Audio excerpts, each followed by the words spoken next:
Hamas জঙ্গিদের ডেরায় হামলা করার জন্য ইসরায়েলের ফাইটার জেট অনবরত গাজাপট্টিতে হামলা করছে। ইসরায়েল স্পষ্ট করে দিয়েছে তারা হামাসকে শেষ করেই ছাড়বে। এর মাঝে আমেরিকা এটা দেখিয়ে দিয়েছে সে তার বন্ধুর খেয়াল রাখে, তাদের সুরক্ষার জন্য সাহায্য করে। আমেরিকা তার সবচেয়ে বড় বোম্বার ইসরায়েলে পাঠিয়ে দিয়েছে। এই বোম্বারের নাম B-52 স্ট্র্যাটোফর্ট্রেস। এটা কোনো সাধারণ মহাবর্ষক বা বোম্বার নয়। যদি এটা কোনো জায়গায় বোম মারা শুরু করে তাহলে ভেবে নিন এলাকা শ্মশানে পরিণত হবে। এর শক্তি এবং সুরক্ষা ক্ষমতা অনেক বেশি। এটাকে চালানোর জন্য 5 জনের প্রয়োজন হয়: pilot, co-pilot, weapon system officer, navigator এবং ইলেকট্রনিক ওয়ারফেয়ার অফিসার। 159.4 ফিট লম্বা এই এয়ারক্রাফটের উইং 185 ফিট লম্বা। এই বিমান 40.8 ফিট উঁচু। এটা বানিয়েছে বোয়িং কোম্পানি। এটা ওড়ার সময় 2.21 লাখ কিলোগ্রাম ওজন নিয়ে উঠতে পারে। এতে একবারে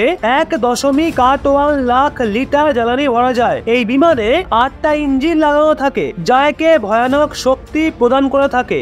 এর ম্যাক্সিমাম স্পিড 1050 কিলোমিটার প্রতি ঘন্টা। সাধারণত এটা 819 কিলোমিটার প্রতি ঘন্টার গতিতে ওড়ে। যদি এর কমব্যাট রেঞ্জের কথা বলা হয় তো সেটা 14,200 কিলোমিটার, যেখানে এটা একবারে সহজেই 16,000 কিলোমিটারের বেশি উঠতে পারে। এই বিমান ম্যাক্সিমাম 50,000 ফিট উচ্চতায় ওড়ে। এই বিমানে একটা 20 কিলোমিটারের M61 ভলকিউম রিভলভিং তোপ লাগানো রয়েছে। এছাড়া এই বিমানে 32,000 কিলোগ্রাম ওজনের বোম রাখা যেতে পারে বা বোম মিসাইল ল্যান্ডমাইনের মিশ্রণ লাগানো যেতে পারে। এতে ভীষণ অ্যাডভান্স অ্যাভিওনিক সিস্টেম লাগানো রয়েছে যেটা তাদের শত্রুপক্ষের জাহাজ, মিসাইল, রকেট এবং হেলিকপ্টারের ইনফরমেশন দেয় যাতে এটা সঠিক সময়ে হামলা করতে পারে বা বাঁচতে পারে। তো অন্যদিকে আবার ইসরায়েলের টিভি চ্যানেল বলে ইসরায়েলের এলাকায় ফিলিস্তিনি জঙ্গিদের প্রায় 2000-এর মতো মৃতদেহ ছড়িয়ে ছিটিয়ে পড়ে আছে। ইসরায়েল সুরক্ষা বাহিনী অনুমান করেছে সেনা ইসরায়েলে অনুপ্রবেশ করা হাজার হাজার হামাস এবং ফিলিস্তিনি ইসলামিক জিহাদি বন্দুকধারীদের জাহান্নামে পাঠিয়ে দিয়েছে। ইসরায়েল প্রায় 30টা এমন বিল্ডিং এ হামলা করে যেগুলো হামাসের জঙ্গিরা ব্যবহার করত।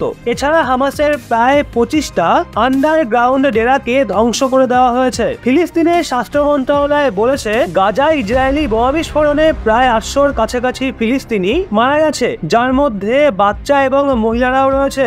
ওদিকে আবার 4000-এর বেশি মানুষ আহত হয়েছে। হামাসই হঠাৎ করে গাজাপট্টি থেকে ইসরায়েলের ওপর হাজার হাজার রকেট নিক্ষেপ করেছিল। এই হামলার ফলে ইসরায়েলের প্রায় 900 জন নাগরিক মারা গেছিল, যার মধ্যে 11 জন আমেরিকান নাগরিকও ছিল। তারপর ইসরায়েলের প্রধানমন্ত্রী বেঞ্জামিন নেতানিয়াহু ঘোষণা করে দেয় যুদ্ধের সূচনা হয়ে গেছে। উনি এটা তখনই বলেছিলেন যে তিনি এই হামলার এমন জবাব দেবেন যে হামাসের প্রজন্ম এটা চিরকাল মনে রাখবে।